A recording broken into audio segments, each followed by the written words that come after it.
To be honest, I thought the Tennessee Titans might do a little bit more in the 2012 season than what they actually did. They went 6-10, finished third in the AFC South, and ended up getting the 10th overall pick in this upcoming April's draft.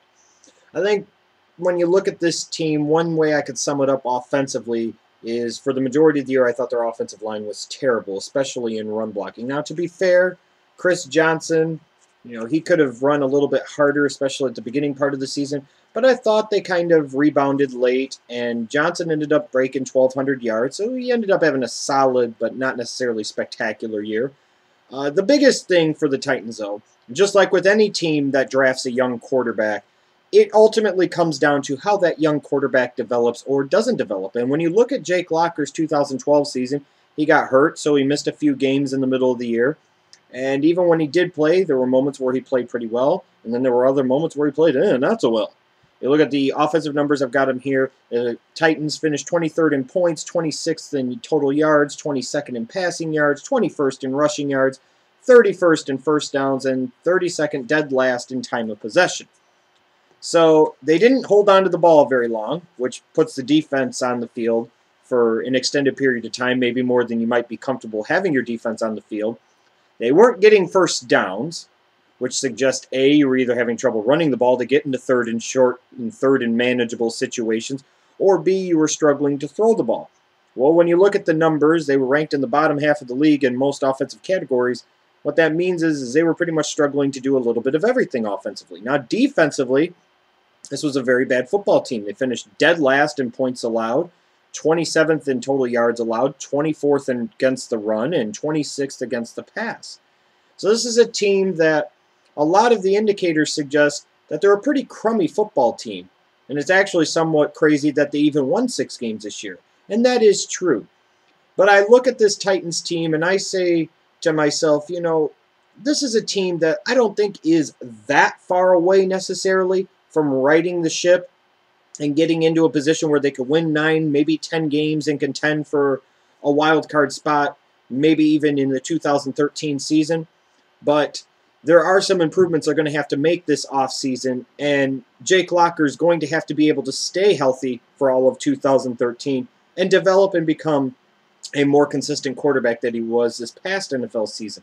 The good news for the Titans is they don't have a lot of free agents that they have to worry about. They've got their kicker, Rod Baronis, and then their tight end, Jared Cook.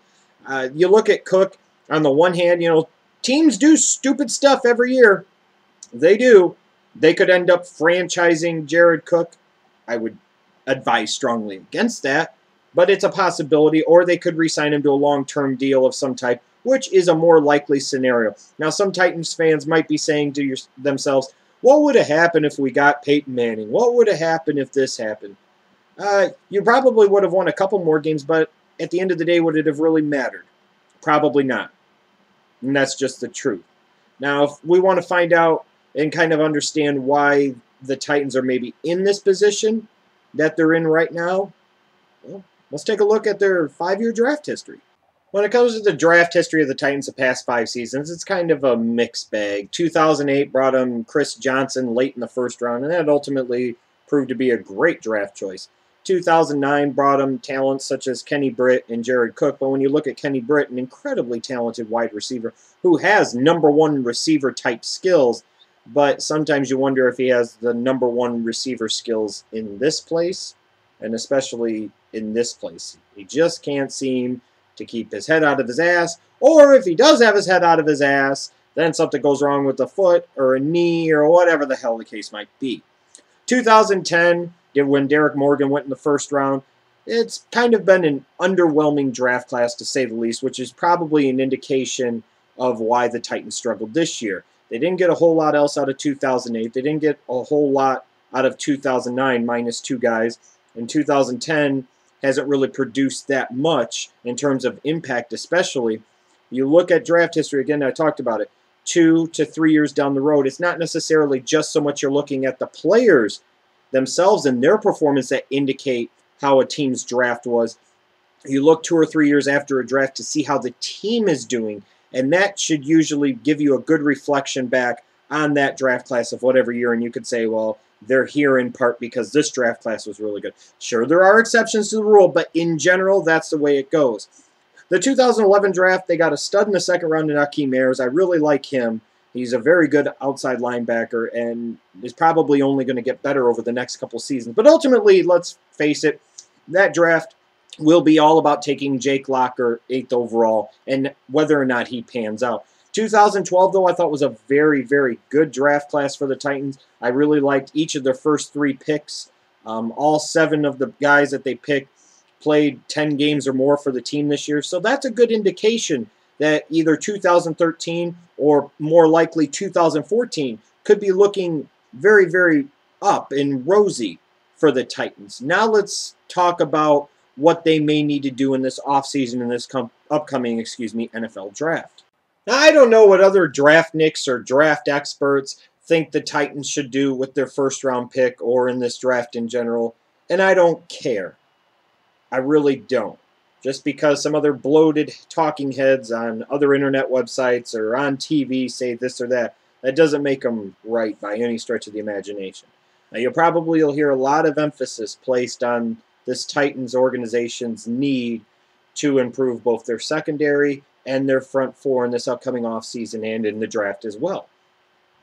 And I understand that train of thought, and I'm not totally faulting it because they do need to get better in their secondary, and in particular, I think they need to get a more consistent pass rush out of their front 4. You know, Derek Morgan is okay, but he sure as hell hasn't played like the first-round pick that they want him to play like, especially when you look at it, he was drafted 1 pick after who?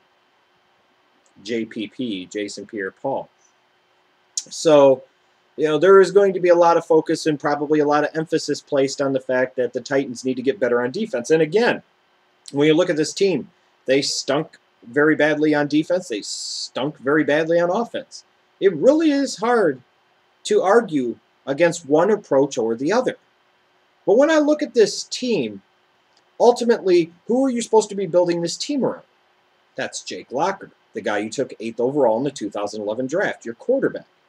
That's the most important position in football, North American sports, and perhaps sports in the entire world.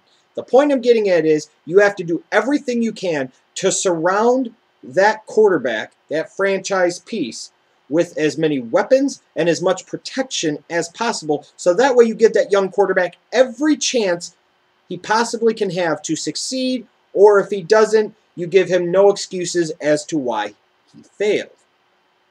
And you may hear a lot of talk about a guy like an Ezekiel Ansah, the defensive end for BYU, who personally I would be stunned if he doesn't work his way into the top 15 picks and probably even the top 10 in this draft, because everybody's going to be looking for that next Jason Pierre-Paul.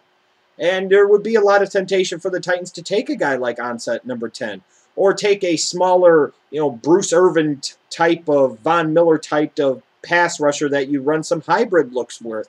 Guys like Dion Jordan or Jarvis Jones or Barkevious Mingo. There's going to be a lot of temptation there. If a D. Milner fell to them, it would be incredibly hard for them to pass up on him.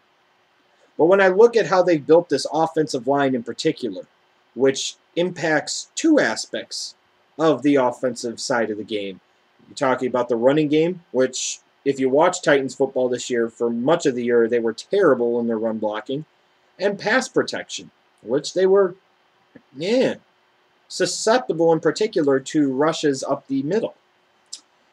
Their tackles, Roos and Stewart, I believe they drafted, in 2005 in the same draft? And they really haven't done a good job since of really loading up that interior of the offensive line through the NFL draft with young talent. So I'm advocating that the Tennessee Titans need to do the right thing, at least in the first round of this NFL draft. They did the right thing, in my opinion, taking Kendall Wright 20th overall last year because the Bears were too effing stupid to take him or David DeCastro. You could argue that maybe they should have taken a David DeCastro, but here's a chance here. You have the 10th overall pick. Maybe you can trade down a couple of picks. Or you decide a guy like Chance Warmack, the beast of a left guard from Alabama, is just too damn good to pass up on. Because I guarantee you, unless you have a bunch of draft evaluators, your director of college scouting, your director of player personnel, your GM, if they don't have Chance Warmack as one of their 10 or 12 best players, then you should really be questioning their NFL talent evaluation credentials. Period. And when you look at a Warmack, he would come in and instantly improve the run blocking on that offensive line, especially in the interior. And he would also help protect Jake Locker in the passing game, helping keep him upright, giving him more time to throw. To me, it's like, it's the benefit here, there's a benefit there. Just do it!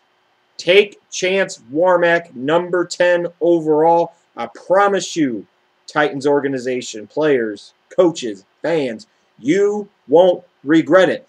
Then you can use the second, third, fourth rounds to maybe address some areas on defense. Because, yes, you do need to address those as well.